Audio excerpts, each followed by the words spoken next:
All right, we'd like to officially welcome everybody to using social media to tap into the Hispanic market.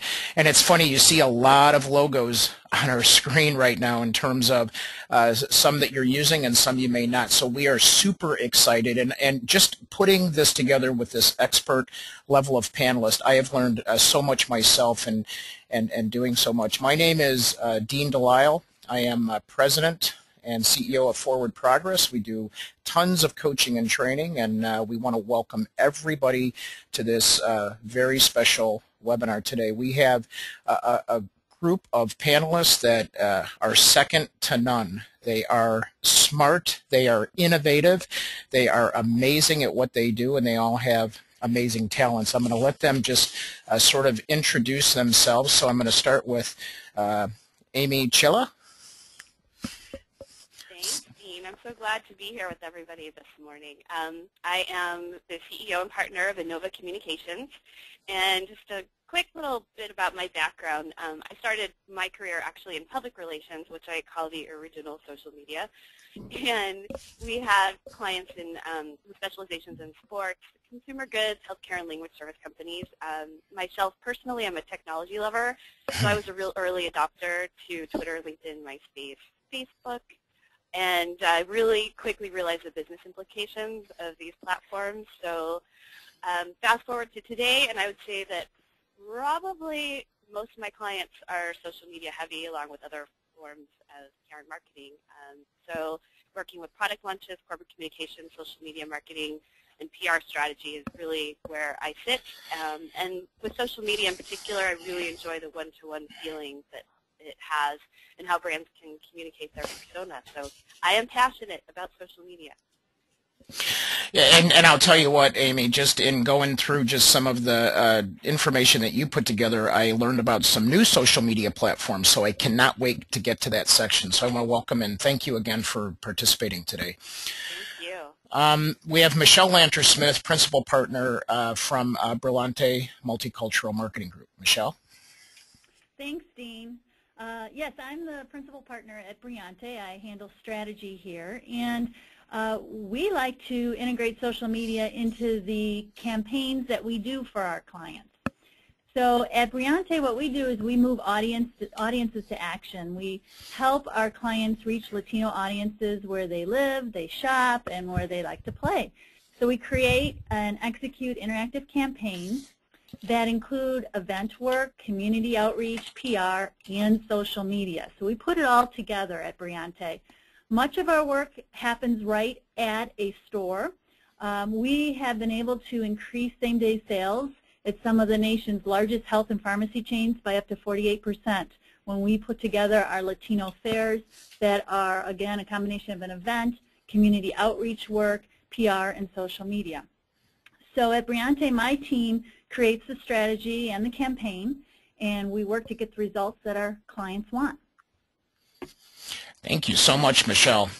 And then we have Elizabeth Colon, founder from Metaphoresis Language and Cultural Solutions. And Elizabeth, I just want to welcome you today. And I, too, learned so much from everybody's information that they put into the slides. And so I am so anxious to get to the questions on this. But tell us a little bit about your organization.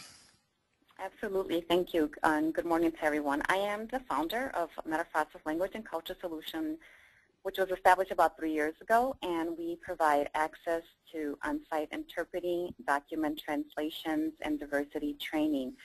So basically, our goal is to connect businesses with their clients who are limited English proficient, and we facilitate that communication that's so important for business gain and marketing edge. So we are very excited to be here. I am a former interpreter myself, so I teach and mentor interpreters to enter into this fabulous career and industry that is rapidly growing due to the number of different cultures that we're finding out here in the United States. So I'm very excited. Great. Thank you so much again for being with us.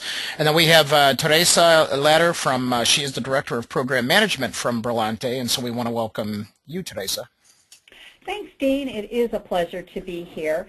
As you mentioned, I'm the Director of Program Management here at Briante. Michelle mentioned how we create Latino-based campaigns for stores or for your company in the community, and my job is to make sure they get done right. So my team is the one that executes the campaigns, and I manage the bilingual staff that we have here. And I just want to say that our customers love Briante because we get results that they just haven't seen before. Yes. And I can attest to that because I work on some campaigns with Briante, and Teresa is the one that chases me down and makes sure I do my job. So we want to say we definitely appreciate that. And then we have Cesar Rolón from he's also a principal with Briante, and we want to welcome you. Saludos, everyone. Good afternoon. Yes, I am actually the Principal PR Media Relations for Briante Multicultural Marketing. And my responsibilities really relate to media when it comes to Hispanic radio, print, a lot of television. And in our department, what we do is that we pretty much execute a lot of the festivals and events and just those big street fairs that we're pretty much engaged in for our clients here within our territory. Yeah, and thank you so much. And Cesar, when I think of you, you are, we talk about social networking. I just picture you as like a master hub of just a connector to people in this market. So I just want to welcome you, and it's a delight to have you on today. And then I believe we also have one of our partners on Diversity MBA Magazine. We want to welcome on Pam McLevain. Did you join us today? Yes. Yes. Welcome, Pam. Thank you. Well, technologically challenged here, but I'm here. Well, welcome on. So tell us a little bit about Diversity MBA Magazine. Thank you for the opportunity, Michelle and Cesar. We enjoy working with both of you. Diversity MBA is primarily a custom leadership publication, internationally distributed, about 1.5 million online and print, and we're in 30 countries, primarily focused on leadership and really targeting women and people of color. Our partnership with Briante allows us to focus and bring more specific targeted messaging and programming to our Hispanic and Latin audience. So we are very excited to be a part of this and see the work and efforts of all of the panelists. Social media is a platform that we are, I guess, aggressively launching into. So not just with our publications being online and downloadable to the iPad, iPhone, but we're also looking at using different languages for some parts of the publication. So we're really excited about this type of work and the way the reach of these the panelists are doing. Fantastic, Pam, and we want to thank you again for your partnership in this, and we appreciate everything that Diversity does out there, so keep doing it. Okay, great. All right, well, we're going to move along because we have a lot to cover, and everybody is anxious. We have a lot of people on today from all over the world, actually, that are just anxious to find out a little bit more about this market. So, Terry, I'm gonna start with you. In terms of the Hispanic segment, we know that the Hispanic segment is not a homogeneous group, right? So what segments do you see that make up the Hispanic market from your viewpoint? Well, Dean, you're absolutely right. It's not a homogeneous group. In fact, probably the only thing that we all have in common as Hispanics is that we all come from a family that's from a Spanish-speaking country. But after that, there are lots of different ways of segmenting the Hispanic population. You can do it by country of origin. You can look at it by acculturation level, so how much have people modified their attitudes and behaviors as a result of being in the United States. You can look at their language preference. And there's another way that I didn't include on here, but that's also very important, and that is what generation are they? Are they first generation, so they are born in the foreign country and they're living the immigrant experience here? Are they a second generation person who has a parent that was born in the foreign country and they're still being exposed to that culture through their parent? Or are they third generation, where both of their parents were born here in the United States, as were they, so they may be a little more mainstream, but they still have ties back to that home country and the traditions of that country. So if we move ahead, we see, you look at this in terms of the Hispanics by their country of origin, and you can see that Mexico clearly dominates the Hispanic landscape here in the United States. But because the country of origin impacts the language and the traditions, vocabulary changes from countries to country, it's really important to understand the landscape in the area that you might be targeting. So for example, here at Briante, we did a Christmas campaign that included store events for Walgreens in both Texas and Florida. And we realized that we could not do identical campaigns in both cities because the Hispanics in Texas are primarily Mexican, but in Florida, the scene is dominated by the Cubans and those from other Caribbean countries. So we had to develop two distinct campaigns.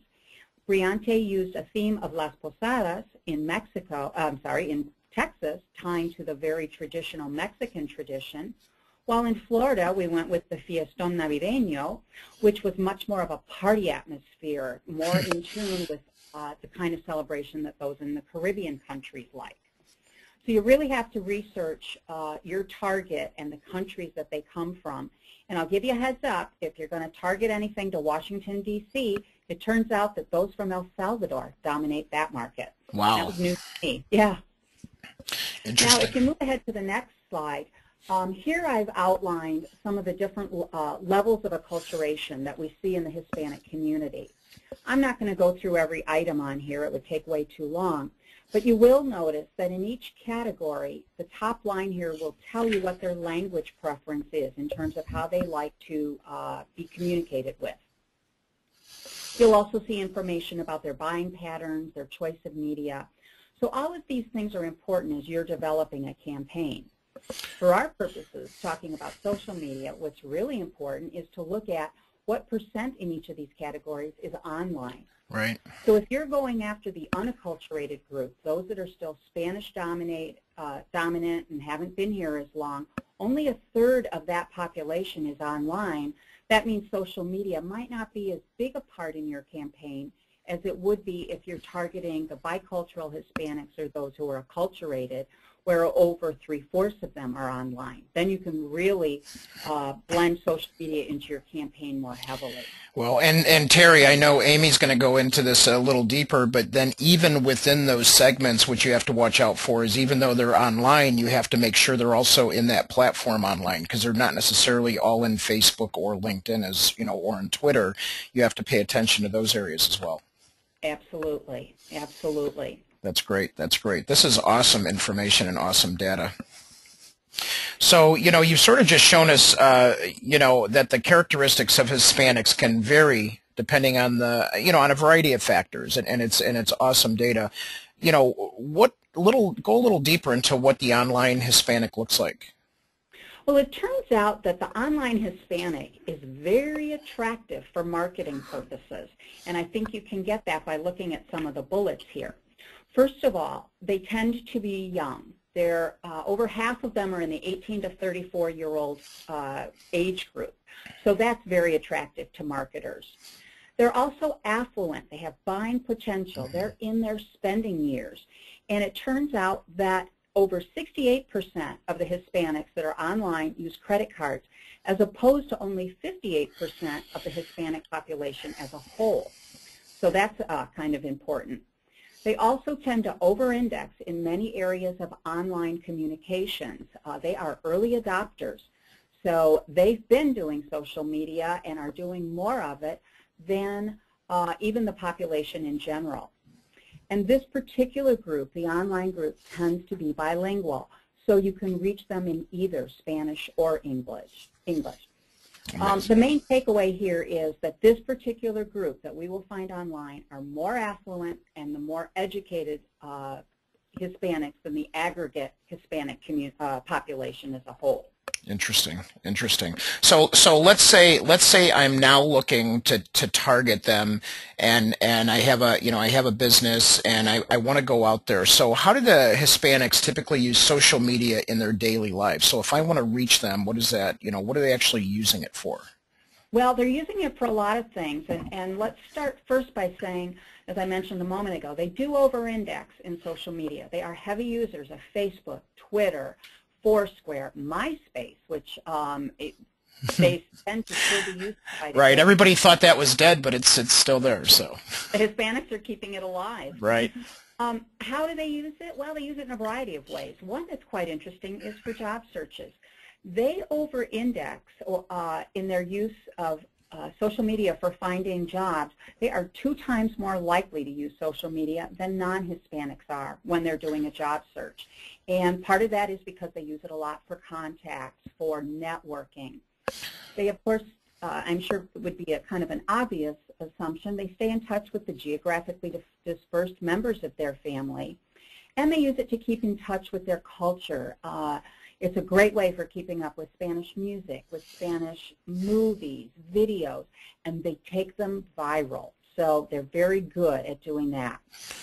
One thing that I think is important to take note of, and it's the last line here, and that is that because of their nature, because of the nature of Hispanics where family and friends is so important, Latinos in general tend to prefer a collectivistic web experience as opposed to an individualistic one, which makes social media a great tool for them, but it also makes it a great tool for those of us that are trying to market out to the Hispanic population. Right, and you bring up a very good point, because the main thing about social media, or effective use of social media for response, is when you have a solid community, a dedicated community, and you have interaction. And I'm telling you, we just see it so much in that segment. It's unbelievable. You bet. You bet. Okay, so I want to thank you for that, Terry. I'm going to ask. I want to get our viewers and everybody involved here. We're going to bring a poll up on the screen here, and what we really want to know is how do you currently reach the Hispanic market? So, and you can click on multiple choices here. So, some of you, do it through events at your locations, events in the community, through social media. So you'll see a poll up on your screen, and what we want you to do is just click on the ones that apply to you. We're just trying to get a sense, and what we'll do is throughout these polls are anonymous, and we're going to send we'll make sure everybody gets an update of this data, so you can sort of see how, at least in our sample universe here, how everybody's using it. And this is interesting. I almost have all of you, and everybody's just really alive today. I appreciate everybody quickly clicking on this. So we're going to give it another 10 seconds here, just so that it reaches everybody. And we have 75% of the people in. So I just want everybody, including our panelists. So we're going to go ahead and close this, and I just want to show everybody the results of this. So if we look at 44% events at your location, right? 75 events in the community, which is Cesar's involved with that heavily as we speak. So this week, 40% in social media, 44% in direct mail, and 54% in advertising, TV, radio, print, and the web. So again, here's where it sort of stands with our universe today. So it's just some interesting dynamics of how everything's being used in today's market. So we're going to actually move on to Michelle. And Michelle, so we've rolled out a lot of campaigns together. So when rolling out a campaign to the Hispanic community, what role does social media play? What do you see? Well, of course, the role of social media in the Hispanic community is obviously the same as in any community, but what we've been seeing more and more is it's got to continue to be fun, almost over the top, having even poking fun at ourselves, which is what Ford Motor does a lot of. But here are the basics of how people use it out there. They use it to advertise their new product, definitely to build brand awareness. I think that's the hope of a lot of us. You see companies like Starbucks doing it to gather research and great ideas. If you look at the screen right here, this is not a Hispanic campaign, but this is Starbucks on Twitter, the My Starbucks Idea.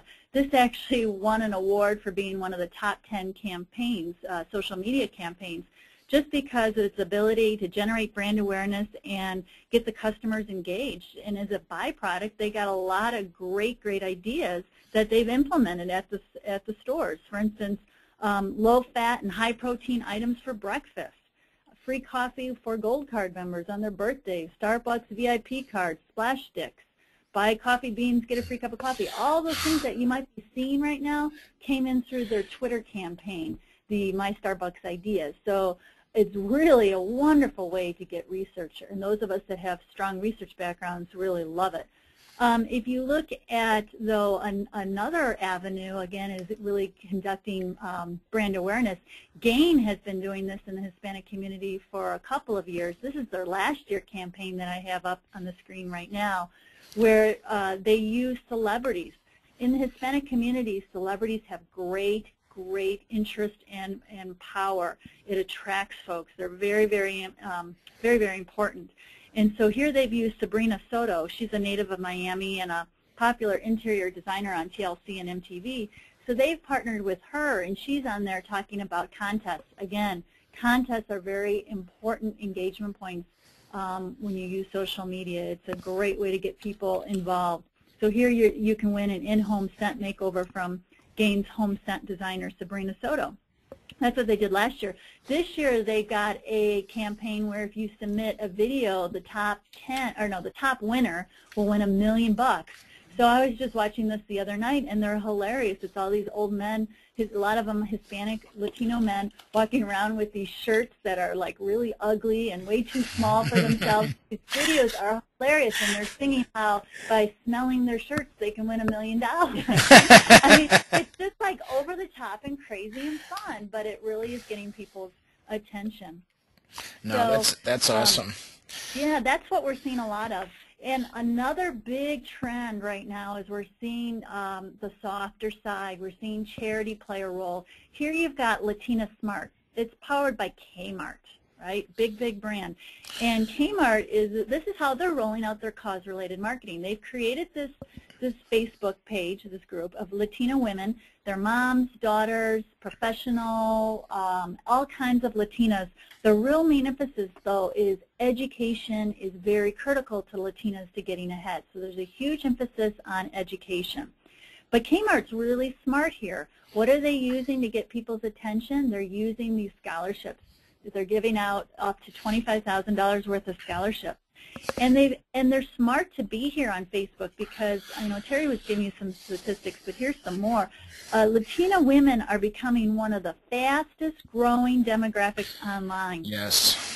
More than 85% visit social networks on a regular basis.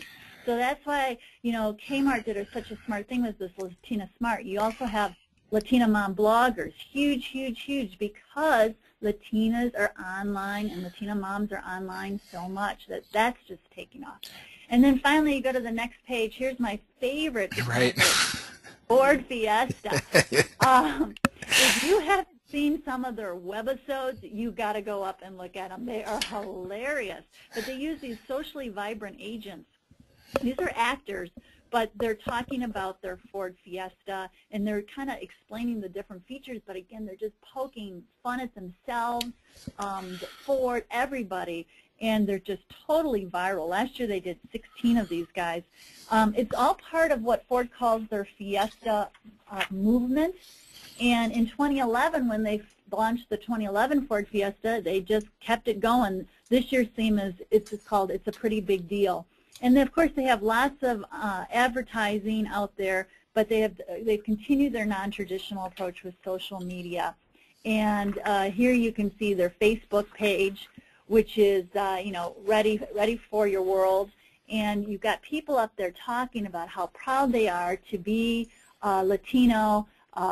It's mixed. Sometimes you see it in Spanish, sometimes you see it in English, but people just raving about their cars up there. So they've really done a phenomenal job using culture, but also using language up on sites like Facebook. Right. And on Twitter, Dean, I don't know if you know this, but on Twitter, Ford has the #8 spot in terms of followers when it comes to their Latino Twitter page. Yeah, we monitor the top 10, and we saw that jump up almost a year ago. I mean, they really have put a lot of effort into this. Like you said, they've played off the humor, they've played off the media, they blended into their TV campaigns. When you talk about smart, integrated, multicultural campaigns, it's really one to watch just to get ideas. Even if you're a small business, you can just get some smart, integrated ideas the way Ford has sort of patterned some of this. So it's awesome. Yeah, and the sad part is most of the Fortune 100 companies aren't doing what Ford is doing. Only 9% of them have Spanish language Facebook pages. But the facts are is that we know that more than half of the U.S. Hispanics are more comfortable speaking Spanish. So a lot of people are missing the boat here in having their online work being a combination or Spanish only, English bilingual, and so on. Right. Awesome. Awesome. All right. Well, we're actually going to, and I want to thank you for that, Michelle. Very insightful. We're going to move on to Elizabeth here. And Elizabeth, what we're really looking for is, you know, do you need to be cognizant of the different cultures within the Hispanic marketplace? You know, how do you see that? How does that come from your perspective? Well, Dean, although the language is common among Latinos, there are many different meanings or connotations in various countries. So there are about 20 subcultures from Latin America countries and Spain. So you have to definitely be aware of the cultures you're working with to avoid common mistakes. Because it only takes one word to change the meaning of an entire campaign, and research is so important because we are definitely living in a world that's changing demographically, as we are hearing. And one of the slides that Terry covered, there are 50.5 million Hispanics, and with that number of consumers growing and being bilingual speaking, we definitely need to know how to approach this group. So one example that I'd like to give is the American Airlines example. When they wanted to advertise their new leather first class seat in the Mexican market, it was called Fly a Leather campaign. Right. Do you remember that? Yep. Yes, I do. Okay. It translated vuelo en cuero in Spanish, which literally meant fly naked. So that didn't go too well. Another example I definitely like to give is the American Motors Matador. The Matador did not do well in Puerto Rico because Matador has the connotation of killer. But, however, had research had been done, they would have found that bullfighting was abolished in Puerto Rico more than 100 years ago when the U.S. took over Puerto Rico. So that's, you know, that's really key. And while it has been said that the Spanish language is the catalyst of the culture, a culturally relevant campaign should be implemented. And also culturally appropriate, and language should be a natural result of the initial research. Interesting, interesting. Now, one of the things that you know, I always go back and forth with this, and I've learned a lot from Berlante and many of you that are on the phone, but maybe for everybody that's on, should all communication within a social media, you know, the content and the context, should it be in Spanish? So to your point with this language component that sometimes catches us, you know, what is your viewpoint in terms of the campaign and how you should be out there? Well, let me begin by saying that translating a campaign from English into Spanish it's not about doing a word-for-word translation. Right. You will find sometimes in lengthy documents when it's given in English and you finish the final product into Spanish, it increases about 25%. Because certain ideas, phrases, and idioms do not translate well and often end up sending an entirely different message. Right. So again, I'm going to use a couple examples. Many of you may have heard of the Chevy Nova campaign. And so I'm going to use it as an example of good intentions actually going wrong when it comes to a translation. The word Nova, when they developed the car, translates into does not go. And although the sale of the car did very well in Venezuela, it is absolutely a good example of how simple mistakes can be humiliating and costly. Right. Another example I'd like to use was the Coors Turn It Loose campaign. Remember right. that one? Yes. Which was translated into Spanish as suffer from diarrhea. So we really have to be careful. With that being said, you know, one of the things that I think it's important is that when you're working on a marketing campaign and you're partnering with a language service company who's going to handle the written translations of the campaign, you know, first of all, you really need to know who your audience is and what is the message that you're trying to convey. And is that message going to keep them engaged? Right. And once you've established that, the company that you're going to be working for or with should be asking similar questions before they actually begin, because this is going to be very, very important in reducing the chance of delivering an incorrect campaign. And that could be very costly for any company. So additionally, as you know, the company goes and asks questions, I think that the company that's hiring a translation company or language service agency to work with you should also be asking questions because that's very key in determining if they're going to be a good fit for your campaign. So I'd like to throw some questions that could be asked when you choose a language service agency. And one of them is really, what are the qualifications of the translation team? We can't always assume that someone who comes across, your desk and provides a resume or says they're fluent in the language, are they really fluent? I mean, does being bilingual constitute that? I think it's a little bit more than that. You have to know if the person or the team that they're going to be working with are certified to translate, and what is their educational level? Do they specialize in the industry? Because you definitely do not want a translation done by someone who may do documents in the medical field or the education field working on a marketing campaign. Right. So you have to definitely understand that. And a couple other questions that I think I would throw out there are, like, how many translators are assigned to any given project? Because if the volume of words are high, is it going to be one person? Is it going to be three people? Right, for sure. And for sure, absolutely. And do they have experience in the subject matter? And it kind of goes back to the industry that they've worked in and kind of the work they've been doing in the past.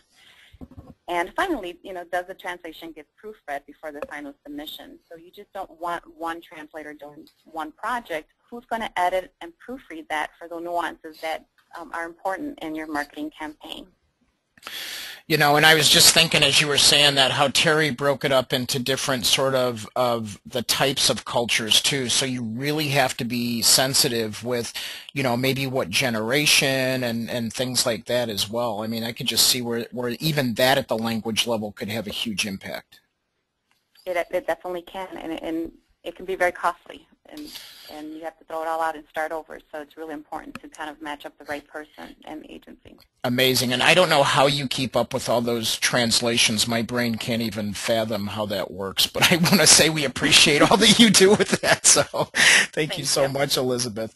I want to get a little insight here. I want to know, so before we go into talking with Amy in terms of the social media platforms and the campaigns, we just want to get a sense to sort of how do you handle multilingual efforts now? So we're going to launch this to our audience, and is it mostly an internal initiative where you have people inside that are actually doing this right now, or is it external where you're partnering up like with people like Amy and Michelle and Elizabeth to actually get some assistance in this, because the more I look at this, and I've done a ton of marketing and a ton of campaigns, and it's one of those things where you're like, man, just when you think you know what's going on, or you put the right the right ad in there, or I have Elizabeth translate this Hispanic ad or campaign for me, and now I'm going to roll out with my next campaign. If I'm not careful, I could be saying fly naked instead of flying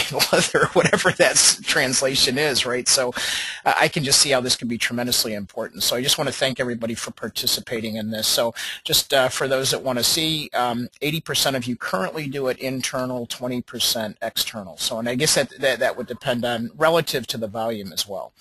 So we want to thank everybody for participating in that poll. So Amy, we're going to get into some fun stuff here with some social media. So first of all, I just want to know which, sort of social media platforms do you use? And then, what are some others besides Facebook and LinkedIn? Because that's where I've learned a tremendous amount from you in terms of how the Hispanic market is responding to the social media platforms. Sure, thank you. Right now, really for any consumer campaign, but in particular the Hispanic community, Facebook and Twitter are definitely sort of the 10,000-pound gorillas. Right now it's estimated that there's about 13.5 million U.S. Hispanic users on Facebook. And I'd also like to note that really recently, I believe it was just a couple of weeks ago, they quietly launched a translation feature on Facebook. So they're really acknowledging that's a machine translation feature, so we don't like that in the interpreting world. Right. But yes, that would be where you might get some mistakes. But the read between the lines there is that they're recognizing that it's becoming a multilingual platform. As of Twitter has 8.1 million U.S. Hispanic users, so again, definitely really heavy. I wanted to mention a couple of platforms that still, I believe, hold value, but depending on what your internal bandwidth on your team is, you may or may not want to devote some resources. I always still bring up LinkedIn. It's a great tool if you are networking, and if your brand actually happens to be a business-to-business play rather than a business-to-consumer. Also great for networking with other Hispanic marketing professionals or potential referral sources. Another one I bring up is Google+. There's still kind of a big question mark over what's going to happen there. But and Amy, that's in any language, just so that you know. Yes, that is true. That is true. But you know, the tech heads out there say that there's no way Google Plus is going to fail. Right. We'll see. Right. But the reason I do bring it up is I believe everybody should keep an eye on it because, as mentioned earlier, the Hispanic audience is definitely early adopters, so they may start adopting this. We just don't really even have any stats yet, but keep an eye out. So I want to get into YouTube. This is one of the ones that really excites me, and I think is under-recognized in the Hispanic social media area. There's 18 million Hispanic users on YouTube. They have 58% Hispanic reach and 25% annual Hispanic growth. So I think that if you don't have a presence on YouTube, you're making a mistake. In general, in social media, again, any audience, not just Hispanic, media consumption is huge. It's definitely what gets the most click-throughs and hits in terms of video and photos. So YouTube obviously is just sort of a natural extension to that. And so I believe any brand interested in communicating with the Hispanic audience should definitely have a presence on YouTube. Let's go to the next slide. Real quick, we just had a question from Sandra, which actually seems like a good question. You know, so how does Facebook determine, you know, who is Hispanic, you know, on their site? And you know, and so it's not only through interest, but actually there is language, there's origination cities, there's birthplaces and things like that. So I don't know if you have any input on that, Amy, but as far as I know, it's always been based on when people set up their profiles, they're actually putting in their birthplace, their origin, and their nationalities into their profiles, and they're gauging it primarily on that. Correct, and there's also some algorithms out there that some of the social media experts use to figure that out. But yes, primarily it's based on demographic data put in. Right, and then patterns, as you say. So now here's an interesting one I want to hear about. Yes, Tumblr. Everybody, sit up and pay attention if you're asleep. Tumblr is a huge platform to watch, and as far as I'm concerned, it's a totally, well not totally, but really untapped resource for brands at this stage. It's a cross between a blogging platform and Twitter, and it makes it really easy for users to share content and interact with each other. Amazing.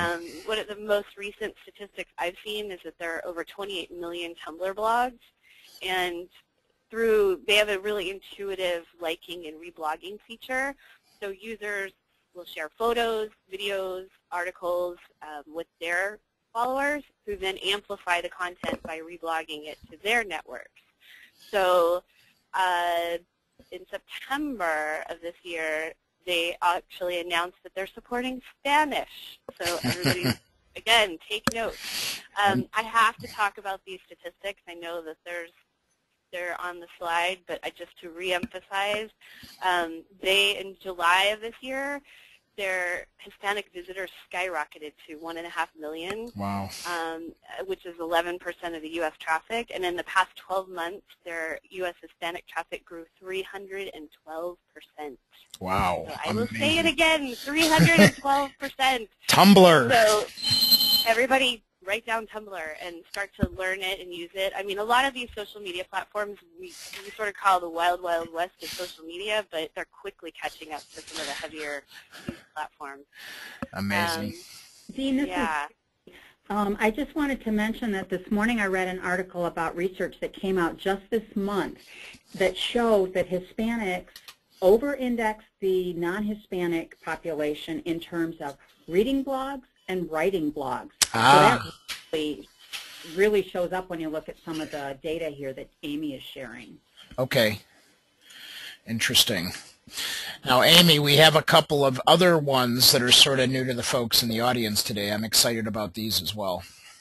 Yeah, I wanted to bring these two up. Badoo.com, they are a locally focused social network that really resonates with Hispanics. They have over 687,000 Hispanic visitors, and they have a really heavy Hispanic composition. So while they might not have the user numbers that everybody else has, they have a really heavy Hispanic composition. So I would definitely keep an eye on that one. And then lockers.com, which used to be called Flixie, again, a mobile photo sharing network. So sort of piggybacking on the YouTube concept of loving to consume media. So where YouTube is video, lockers.com is a mobile photo sharing network. So for those that use photos a lot, wonderful place to be. They just reached over 500,000 Hispanic visitors last month. And one thing that's really important to note, they didn't exist. That's amazing. Over a year ago. Yeah, so this is a really, really quick growth. Just goes to show you how fast it's moving out there, in terms of the people and the data. Amazing. It is. And I wanted to bring up also about kpasa.com because that sort of is I want to call the granddaddy of the social media space and with relationship to the Hispanic market. Definitely still valid. They still have a huge lion's share of the market, but their traffic and their market share appears to be slipping a little bit with some of these other platforms coming into play. So if you're having to make decisions on resources, definitely put kpasa.com in the mix still, but pay attention to some of these other up-and-comers. Right. Well, it sounds like they have to get a little better at the emotional connection, so that's where I want to go next. So give us an example of how you can make an emotional connection using social media with the Hispanic audience and community out there. I mean, I think some of these examples are just huge.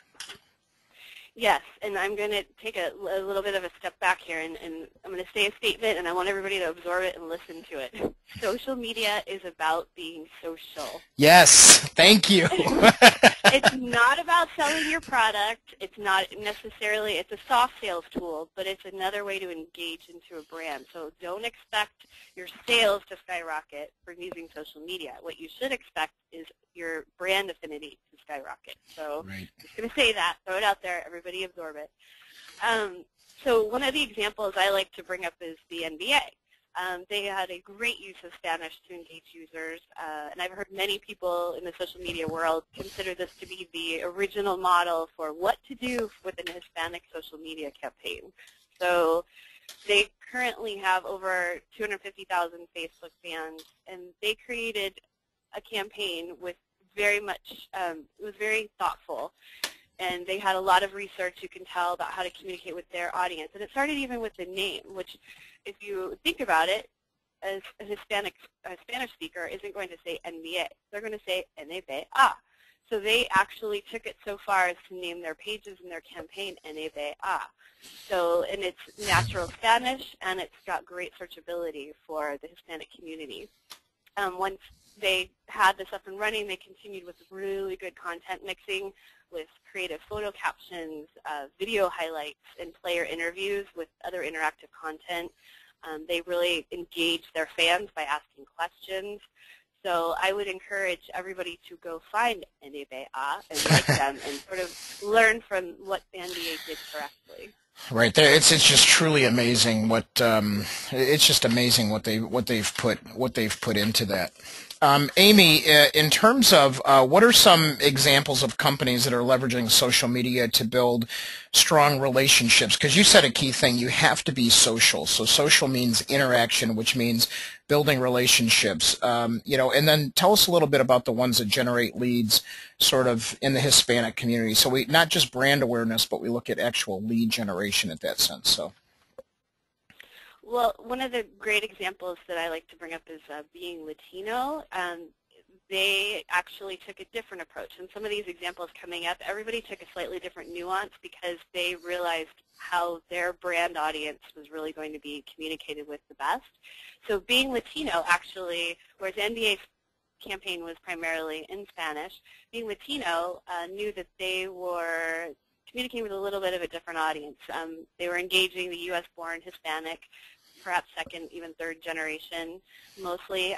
So they used English actually to communicate, but they engaged through cultural nuances.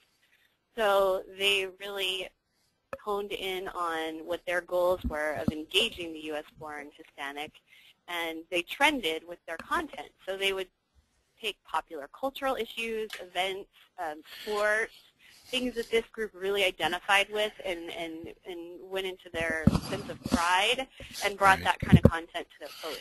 Awesome. So now here's another one. No, here's another one. This one was pretty cool. So. Yeah, you don't think of deodorant as like a hot commodity, but everybody has to use it. Everybody needs it, right?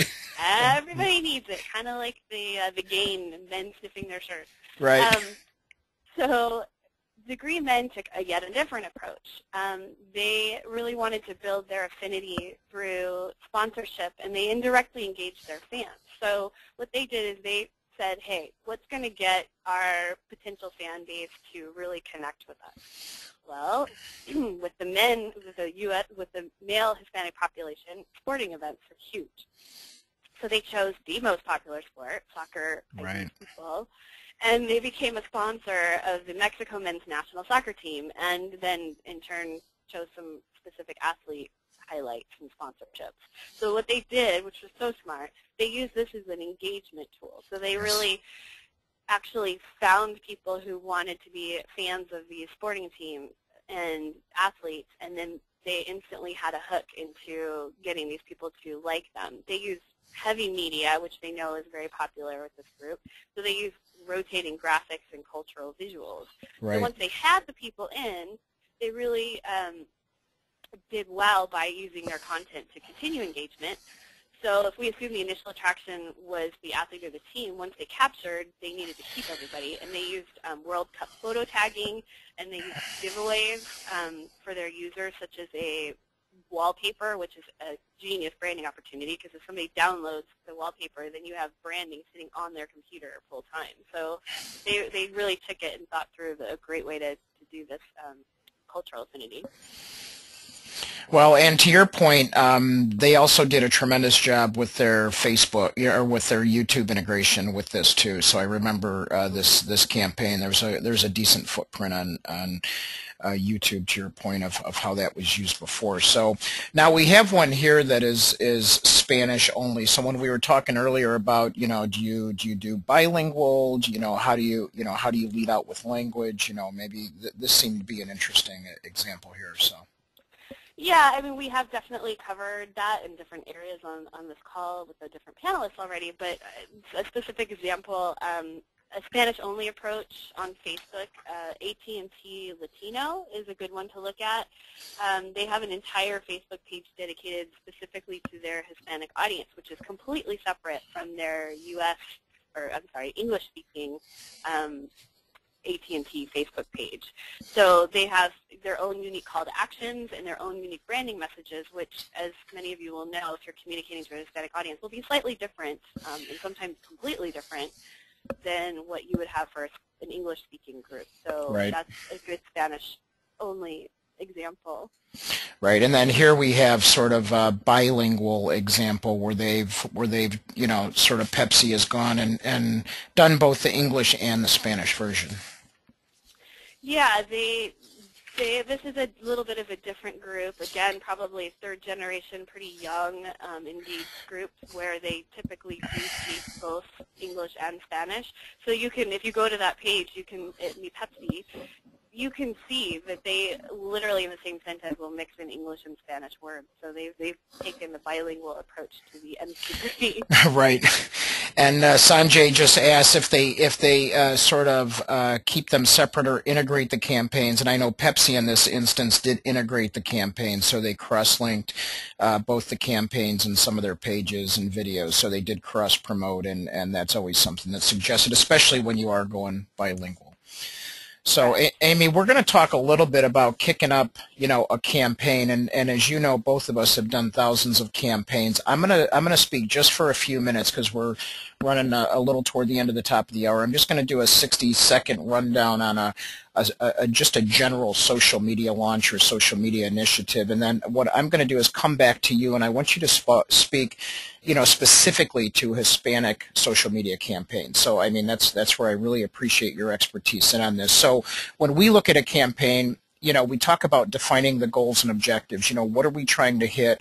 Or what makes sense in terms of how many leads do we want? How many sales do we want? Maybe we just want brand awareness. We want visits. So that's the first thing, is define those goals and objectives.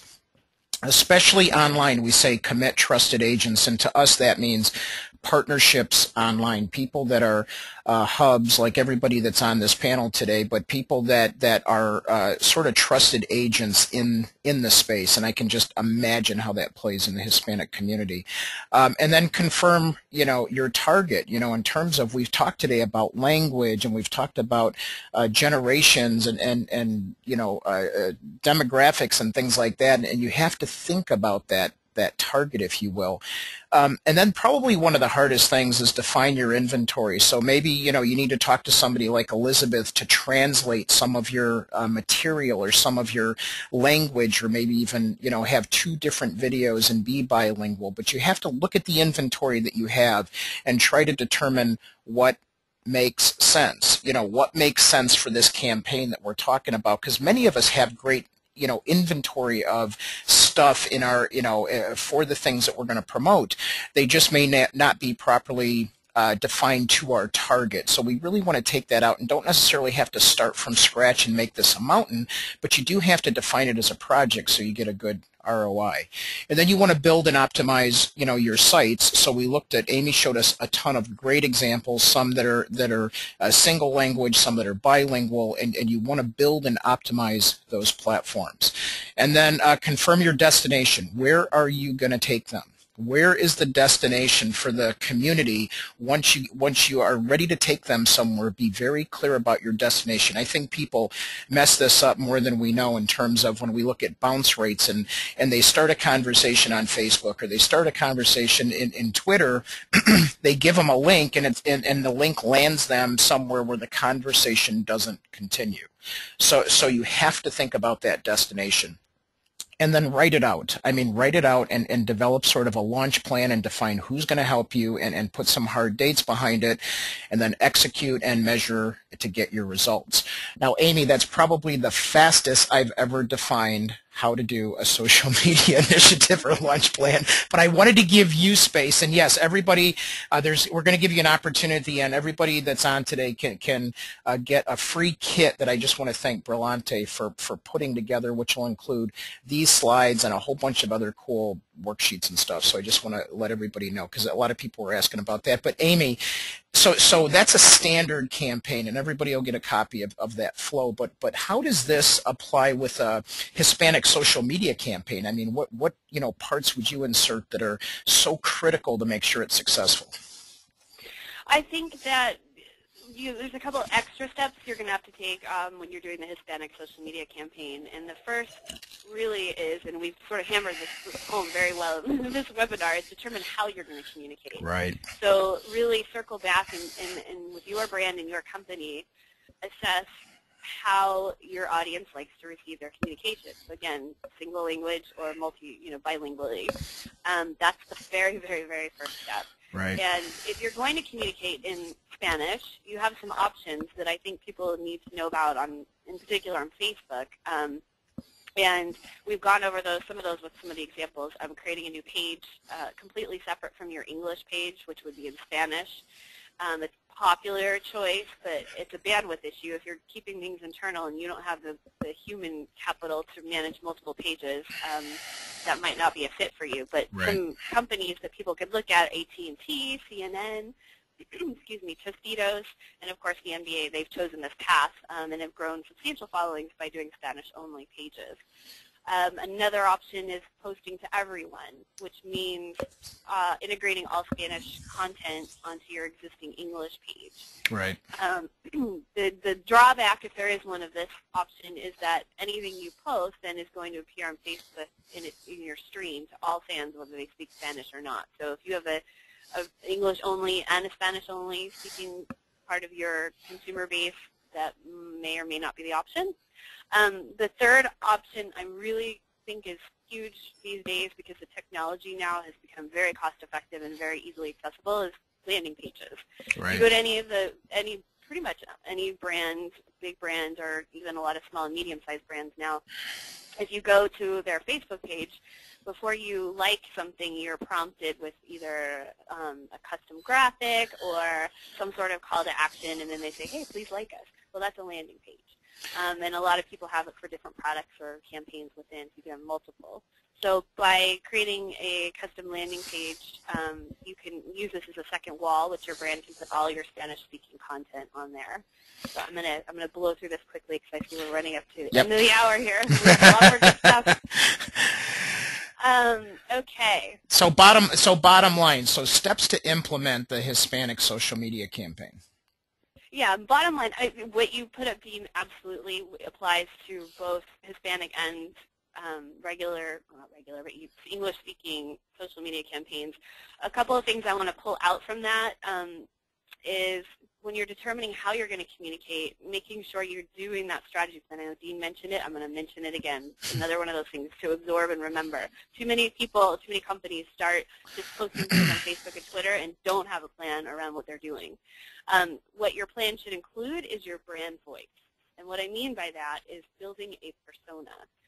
I work with a company who we actually went through and created a personality, if you will. We used adjectives of how she was going to be. So she was going to be sophisticated, smart, funny, sassy, but not condescending. So really figuring out who your brand voice is very important, so you have some consistency. Planning out content ideas. So what kind of content is your brand comfortable with, and what does your audience consume? Calendar items when you can, because there's going to be events, holidays, things that happen within your audience that need to make sure they're up there, but also make sure to leave room for organic trends. And then finally, plan for measurement. Again, too many companies don't measure what they're doing. Right. So if you can't measure what you're doing, then you don't know if you need to alter your strategy mid-course. Well, and you have a few things listed that we can do with deployment and monitoring platforms, which maybe just give a 60-second soundbite on what those are. Yeah, if you're going to manage this internally for yourself, for your company, make sure you engage one of these two things. I'm going to spend the most time here real quickly with Hootsuite and TweetDeck. I personally use Hootsuite and love it, and I am not paid by the company to say that. But what these platforms do allow you to do is you can monitor the chat about your brand. You can do keyword searches and monitor streams of content that way. You can reply and engage people talking about your brand very easily. And here's the biggie. If you have somebody internally, so they don't have to pop into Facebook, Twitter, or these other platforms 10 times a day, these let you schedule out posts and tweets and other information. So you can have really concentrated time. And then the other really important factor that these things provide are analytics. So coupled with Google Analytics or any other measurement tools you have, these will create the metrics that you need to monitor and measure if you are successful. Absolutely. And one of the things I just want to emphasize on that is that if you are doing some level of automated or scheduling type posts, to Amy's point earlier, you still want to promote being social. So you want to make sure you allow for your team, your company, and make sure maybe it's not just one person, but that you have some social aspect to that community, or else they're not going to feel, they're just not going to feel that connection to you, that emotional connection. So authenticity is key. Yes, thank you. It often gets overlooked. Well, Amy, thank you so much. So, first of all, I want to, just say everybody on today. So we have so much information, so much packed. We're going to actually get you a copy of the slides, and there's a guide called Getting It Right. There's the 6 secrets you must know before launching a social media campaign. And then my ebook, The 9 Things You Need Before You Log In. So I'm just going to do another quick poll just to see who wants to get one of these kits. So we're going to go ahead and launch this real quick. If you could just take 60 seconds, and then we're going to answer some questions here in terms of, let's see, Terry, are there any, are there any ones that you specifically want to pull out? I know you said you had a couple that you were looking at. There is one.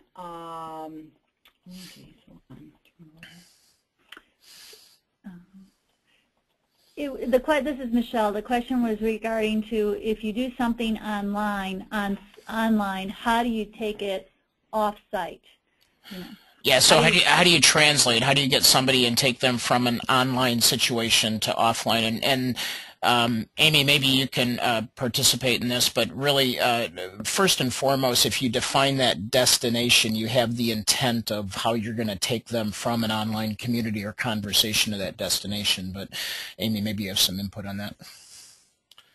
Are you talking about events, I'm assuming? Well, I really think the question was asking, when you reach Hispanics online, how do you get them to take your message to those who are not online? So I think, right. That's something that we've done, for example, at Briante with, on our Facebook pages, we've run contests. We've had recipe contests. We've had, we're going to be running one now for our Vive Informa program, asking what's your solution for not gaining weight during the holiday season. Right. And we always hope that those that are seeing that Facebook contest are then talking with their family. Oh, what should we put on there? Or what's a good recipe? So that you're taking the message and then dispersing it into the family, into the members that are maybe the first generation that aren't going on to Facebook. That's one way of doing it. The other thing that I think is important to remember with social media is do the ask. If you really want people to share with their families or talk to people who are offline, if you say, share with your friends and family, don't forget to actually suggest and give the call to actions for your people who are online to get to go to offline, because I think that we forget that, and it actually works. We've seen that it works when you do the ask. Something else that has actually worked on behalf of Briante is a prime example is what we're doing with Latino Fashion Week. And with Latino Fashion Week, we're using every single one of these resources that have been mentioned in this webinar. But with that being the case, for those that want to go offline, the shows are being streamed via live stream all over the country. So for those who cannot attend, they actually have the opportunity to actually view that online and still be engaged, within the communities. Right, right. Good point.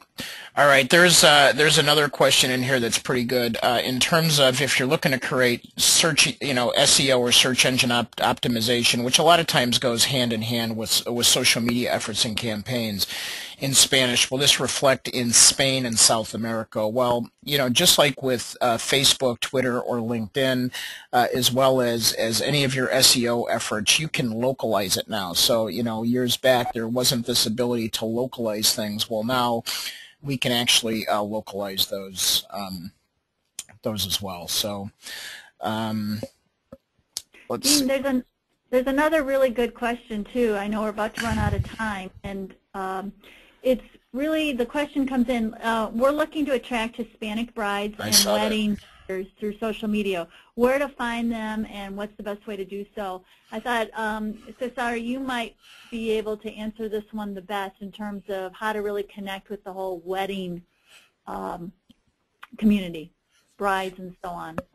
Absolutely. It's something that we're currently doing right now at Briante, and we actually integrate that with the actual Latino Fashion Week. Within Latino Fashion Week, we actually are featuring some of the top bridal gown designers, but what we actually do is that we actually also provide an application that's actually on Facebook, and we allow the bride to actually sort of design their own gowns or give their own particular ideas in terms of what they're looking for, and that is actually forwarded to the actual designer. And right. The designers actually provide a social media tool that allows them to actually design these gowns together. And then what we do is through Facebook and social media, we actually have these what we call solo por invitación, by invitation only events that actually draws that particular consumer to the event, whether it is a bride show, whether it is a tasting, or whether it's something even related to a quinceañera. That's awesome. I mean, there's one more, Michelle, too, that I want to try to get in. Wendy asked, they have about 100,000 readers for their print publication, but low number of Facebook page users. What's a way to transfer the bilingual audience from the print to Facebook? So, just anybody can jump in on this one, but there's some interesting dynamics there when you're actually taking integrated marketing and you're taking things that are in print and you're trying to work them together with Facebook. For me, it goes back to community building, but I'd be interested to hear anybody that wants to take that one on. I always say also, this is Amy, putting on some unique content. So within the publication, if you have something that's specially running on, say, Facebook or Twitter, maybe a particular author or columnist within the publication, or if you're doing some sort of promotion or some sort of partnership with some of your advertisers, putting unique content on your social media platforms and then talking about it within your print publication will then have a reason for some of your readers to become social media users. So I always say make sure to sort of diversify the different content you have. No, that's excellent. All right. Well, listen, we have a few extra questions in there. We'll try to get to everybody via email and respond to those that we haven't been able to get to. But I really want to thank all of our panelists and all the participants. So Diversity MBA, Pam, we want to thank you for participating today. And Amy, I want to thank you from Innova. I mean, it's just a tremendous insight there. And Elizabeth, with the whole translation and language, we can't do it definitely without you out there in terms of making sure we're saying the right things to the right people. And then Michelle, Teresa, and Cesar from Brillante Multicultural, we just want to thank you for all your expertise and all of your knowledge. And we'll make sure that we collect all the questions and answers for everybody, and then we get these kits out to everybody that requested one. So again, I want to thank everybody, and we'll look forward to getting everything out to you. So thanks, and we'll see everybody online and very soon.